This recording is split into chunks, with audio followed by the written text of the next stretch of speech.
कराची से अहम खबर है, जहां ओमिक्रॉन वेरिएंट का पहला केस सामने आ गया है। महकमा सेहत का जिला शर्की में माइक्रो स्मार्ट लॉकडाउन का फैसला। मजीद तफसीलात हासिल करेंगे। राव अफनान हमारे साथ मौजूद हैं। राव अफनान, इस केस के सामने आने के बाद क्या इकदाम? महकमा सेहत की जानिब से इकदाम करने के लिए डिप्टी कमिश्नर ईस्ट को कराची के अंदर जो है माइक्रो स्मार्ट लॉकडाउन लगाने की सिफारिश की गई है।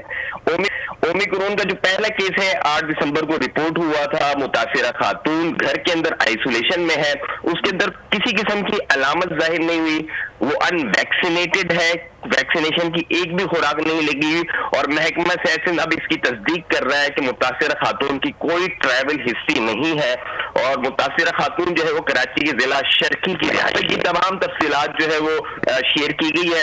ये 8 दिसंबर को केस रिपोर्ट हुआ था, जिसकी आज महकमा सेहत तस्दीक कर रहा है कि ओमिक्रॉन का पहला केस पाकिस्तान के अंदर रिपोर्ट हो चुका है। डिप्टी कमिश्नर ईस्ट को अहकाम जारी किए जा चुके हैं कि माइक्रो स्मार्ट लॉकडाउन किया जाए और अब जिला इंतजामिया ने फैसला करना है कि वो माइक्रो स्मार्ट लॉकडाउन कब लगाती है। जी ठीक है, ओमिक्रॉन का पहला केस कराची में सामने आ गया है, जिस पर इकदाम किए जा रहे हैं। राव अफनान, तफसीलात बताएं। बहुत शुक्रिया आपका।